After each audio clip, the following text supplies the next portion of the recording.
धाराशिव जिल्ह्यात पाऊस जरी थांबला असला तरी पूरस्थिती मात्र कायम आहे.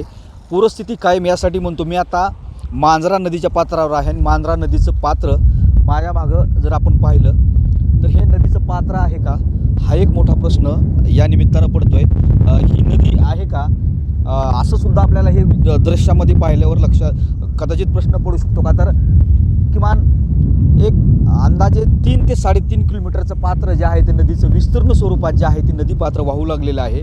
पाण्याचा प्रवाह एवढा मोठा आहे, आवक आणखीन पाण्याची, की हे नदी पात्र शोधूनही सापडत नाही अशी अवस्था झालेली आहे.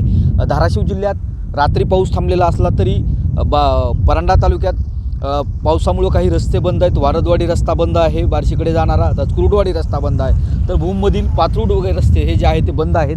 या परिसरात जर बघितलं तर मांजरा नदीचं पात्र मात्र सगळ्या बाजूनं जर बघितलं तर तशाच पद्धतीत हे पात्र विस्तीर्ण स्वरूपाचं झालेलं आहे.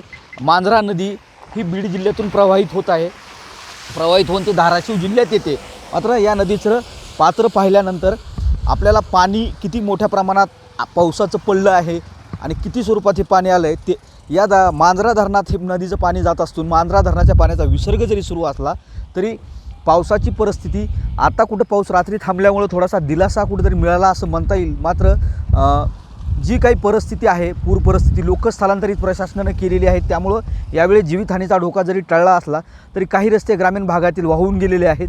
परिस्थिती आता पाणी ओसरल्यानंतर जे आहे ती पूर परिस्थिती सगळी समोर येऊन नुकसानीचे आकडे जे आहे ते नुकसान कुठ्या पद्धतीत झाले, किती शेतरस्ते वाहून गेले किंवा शेत वाहून गेले हे देखील समोर येणार आहे. आता प्रशासनानं सगळी परिस्थिती नियंत्रणात घेतलेली आहे. प्रशासनात जीवितहानी कुठली आत्तापर्यंत झालेली आकडेच नाही. मात्र पाऊस थांबल्यानं कुठेतरी दिलासा शेतकऱ्यांना मिळताना दिसतोय. सागर जाधवसह बालाजी निरखो, न्यूज लोकमत, धाराशिव.